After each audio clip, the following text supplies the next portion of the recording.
Right, welcome back boys and girls to Postie Adventures. Put it in short, I've given up. You've seen my last video. If you haven't, have a look at that bloody fail of the last video and you would have seen that, man, it was just revving up. It was not running right.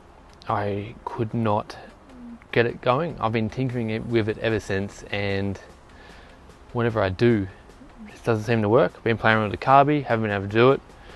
So it's time for me to call it quits. Not going to get rid of the Postie, but I'm just going to take it to the mechanics, pay them a shitload of money, and hopefully they can at least tell me what's wrong and I can go from there. Or easy, I really hope they could just touch up the carby. So yeah, let's load her up and take her off and see how she goes.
Right, it's been about a week now.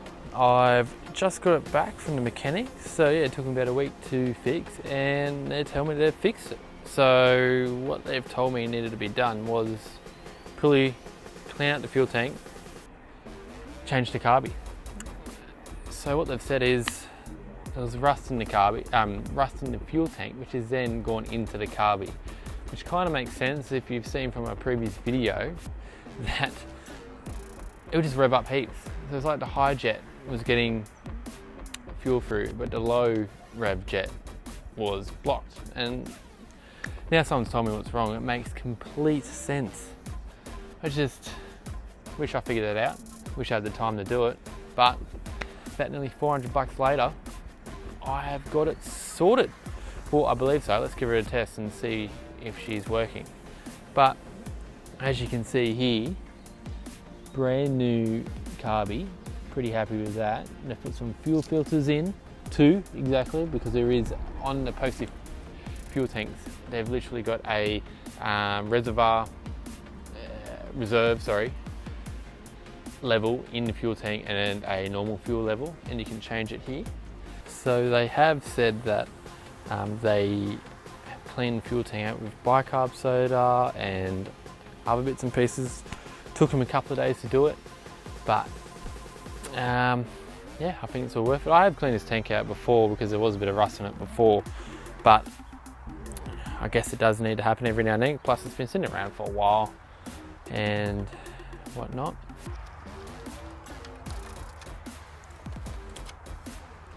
Let's give her a kick over for the first time, see how she runs. Put the key in, blinker on, off, stand off, put the choke on. This currently on reserve, but I don't believe there's much fuel in there because, you know, why put a full tank in when you don't have to in mechanics?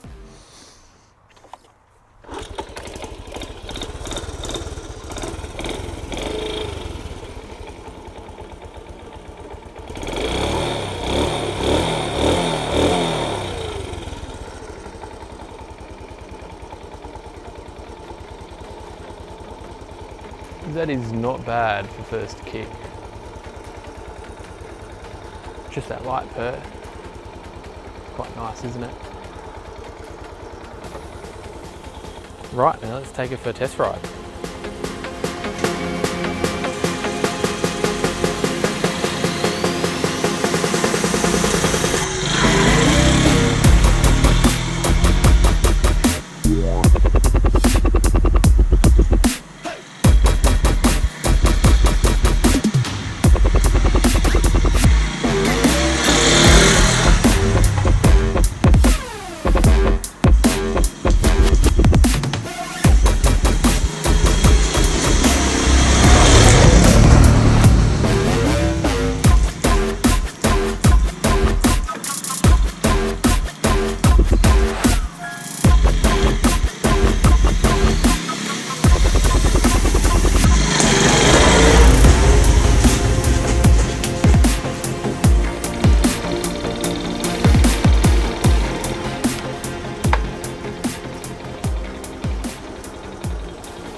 Right, well that has worked out pretty well, not gonna lie.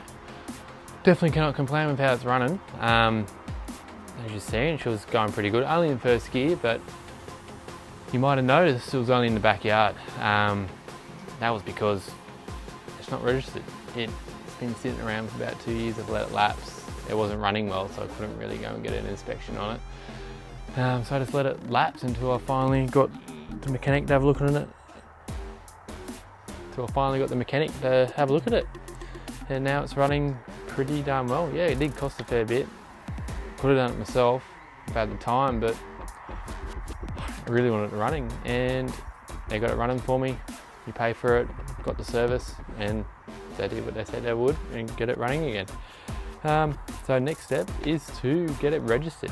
If you've got a bike like this that's been sitting around for a while, stick around to check that out. And then also, even if you've got like a barn find or something like that where it's never been registered, you know, I'll go through the steps of what you need to get it on the road again. So that'll be up in the next video. Stick around and check that one out. I will see you next time.